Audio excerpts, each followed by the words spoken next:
নমস্কার বন্ধুরা, সর্বানিস কিচেন চ্যানেলে প্রত্যেক বন্ধুদেরকে অনেক অনেক স্বাগত, শুভেচ্ছা আর ভালোবাসা জানালাম। খুব বৃষ্টি পড়ছে কদিন ধরেই, সেই জন্য আমি আজকে বানিয়ে ফেললাম খিচুড়ি। খিচুড়ি তো সবারই প্রিয়। আমি কিভাবে খিচুড়িটা করলাম তোমরা তাহলে দেখে নাও। বন্ধুরা, আজকে আমি করব নিরামিষ খিচুড়ি। কদিন ধরেই তো বেশ ভালো বৃষ্টি হচ্ছে। এই বর্ষার সময় কিন্তু প্রথম দিকে আষাঢ় মাসে তো সেরকম বৃষ্টি হলো না, শ্রাবণ মাসের মিডিলে বেশ ভালোই বৃষ্টি হচ্ছে। সেই জন্য আমি আজকে বানিয়ে নিচ্ছি একটি নিরামিষ দিনের জন্য নিরামিষ খিচুড়ি। তাই ভাবলাম তোমাদের সাথে রেসিপিটা শেয়ার করি। দেখো, আমি নিরামিষ খিচুড়ি করার জন্য এখানে মুগ ডাল নিয়ে নিয়েছি আর নিয়ে নিয়েছি গোবিন্দভোগ চাল। এবার ডালটাকে আর চালটাকে আমি প্রথমে ভালো করে ধুয়ে নিয়ে রেখে দেবো। আজকে আমি সবজি দিয়ে করছি।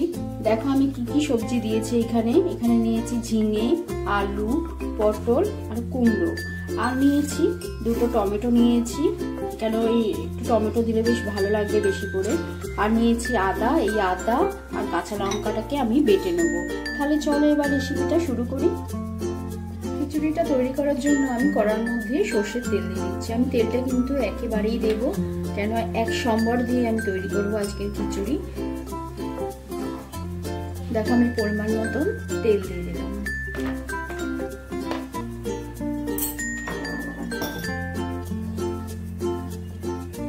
প্রায় 3 চামচের মতন আমি তেলটাকে দিলাম। দেখো তেলটা গরম হয়ে গেছে। এবার আমি দিয়ে দিচ্ছি দুটো তেজপাতা, দুটো শুকনো লঙ্কা, একটু পাঁচফোড়ন আর একটু সাদা জিরে দিয়ে একটু ফোড়নটা ভেজে নেব। ফোড়নটা ভাজা হয়ে গেছে। এবার এই সময় আমি আলু আর পটলটা দিয়ে দেবো। আলু, পটল আর কুমড়ো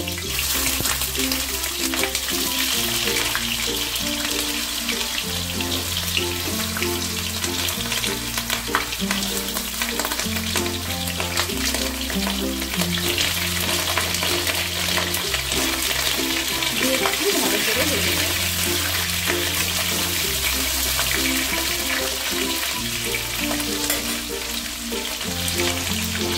দেখো আলু, কুমড়ো, পটলকে আমি একটু ভাজা করে নিলাম, প্রায় 5-7 মিনিটের মতো একটু ভেজে নিলাম। এবারে আমি দিয়ে দেবো চাল আর ডালটা।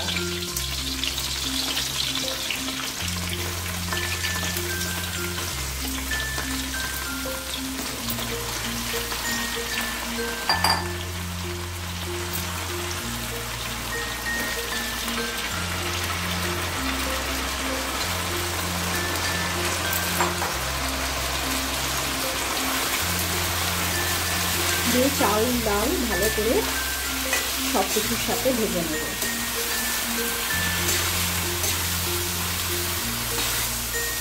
এখনো আমি কিন্তু ঝিঙেটা দিইনি।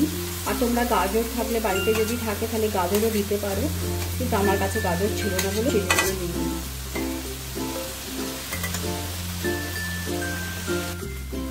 দেখো এই পর্যায়ে এবারে আমি ঝিঙেটাকে দিয়ে দেবো। ঝিঙেও দিয়ে দেবো, আর যে টমেটো কেটে রেখেছিলাম সেই টমেটোটাকেও দিয়ে দেবো।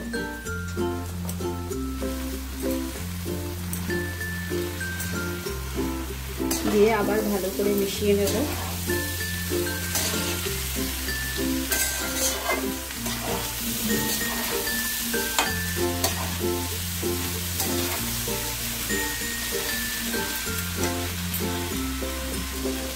দেখো চাল ডালটা সবজির সাথে আমি ভেজে নিলাম। এবার একে একে আমি মশলাগুলোকে দেবো।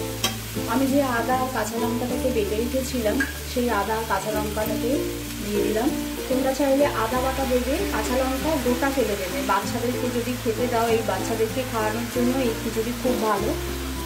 বাচ্চারা তো ঝাল পছন্দ করে না, ঝাল খেতে পারে না, পছন্দের থেকে বড় খেতে পারে না, তখন তোমরা গোটা গোটা কাঁচা লঙ্কা ফেলে দেবে। আদা বাটা দিয়ে দিলাম। এবার দিয়ে দেবো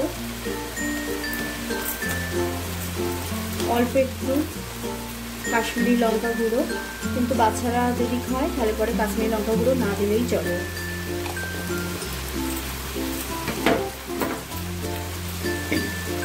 দিয়ে দেবো জিরে গুঁড়ো, 1 চামচ দিয়ে দিলাম জিরে গুঁড়ো,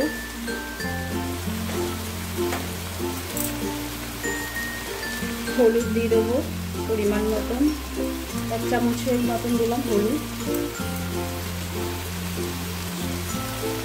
আর দিয়ে দেবো নুন পরিমাণ মতন নুন।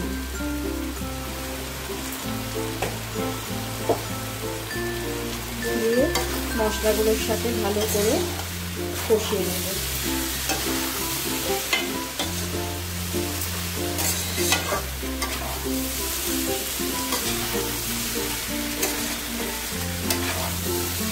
মিনিট 5 সময় নিয়ে ভালো করে কষিয়ে নেব।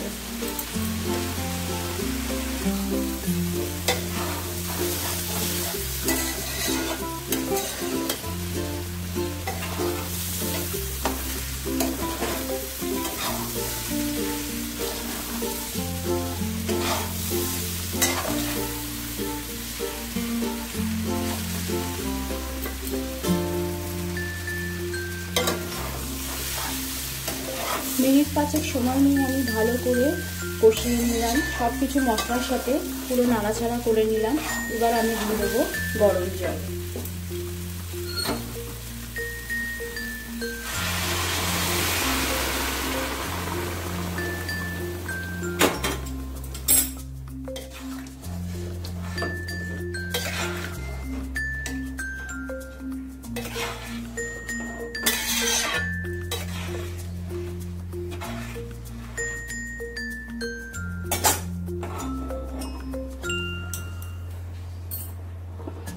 দেখো ভালো করে ফুটে গেছে। এবারে আমি 4টে কাঁচা লঙ্কা দিয়ে দিলাম, দিয়ে আমি ঢেকে গ্যাসের ফ্লেমটাকে মিডিয়াম ফ্লেমে দিয়ে দেবো যাতে সুসিদ্ধ হয়।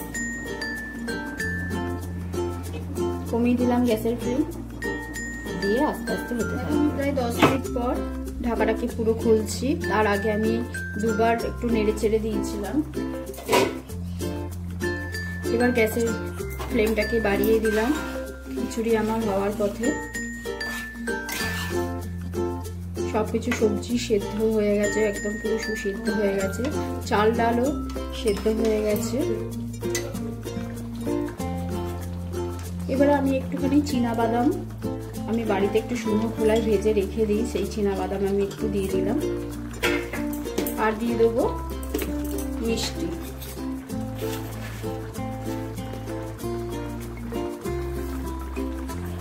তোমরা তোমাদের মতন মিষ্টিটা দিও, আর কেউ যদি পছন্দ না করো না দিও, কিন্তু আমাদের বাড়িতে মিষ্টিটা পছন্দ করে বলে সেই জন্য দিলাম। এবার আমি ভালো করে খিচুড়িটাকে ফোটাবো।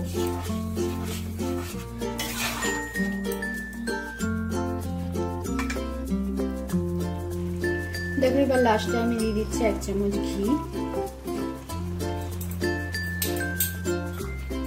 আর আমি দিচ্ছি ভাজা মশলা।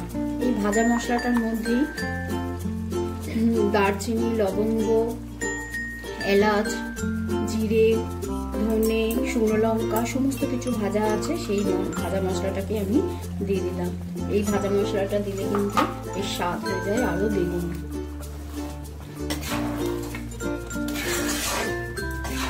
এবার আমি একটু ঢেকে দেব। দেখো আমি ঢেকে দিয়ে গ্যাসের ফ্লেম বন্ধ করে দিলাম। আজকে তৈরি হয়ে গেল খিচুড়ি, নিরামিষ খিচুড়ি। সম্পূর্ণ ভেজিটেবল দিয়ে খুব সুন্দর করে খিচুড়িটা তৈরি করলাম বন্ধুরা। তাহলে বন্ধুরা আমি বানিয়ে ফেললাম আজকে নিরামিষ দিনের জন্য সবজি দিয়ে নিরামিষ খিচুড়ি। তার সাথে আমি করেছি কাসুরি মেথি আলুর দম। এই আলুর দমের রেসিপিটা তোমাদের সামনে আমি অন্য সেদিন শেয়ার করব। তাহলে বন্ধুরা আমার এই রেসিপিটা যদি তোমাদের পছন্দ হয়ে থাকে তাহলে তোমরা লাইক করো, কমেন্ট করো, শেয়ার করো, চ্যানেলটিকে সাবস্ক্রাইব করে আমার পাশে থেকো। পাশে থাকা বেল বাটনটি প্রেস করে রেখো যাতে আমি যখনই কোনো ভিডিও আপলোড করব তোমরা আগে পেয়ে যাও। সকলে সুস্থ থেকো, ভালো থেকো, পজিটিভ থেকো। আজকের মতন এখানেই, আবার দেখা হবে নতুন রেসিপির সাথে। ধন্যবাদ।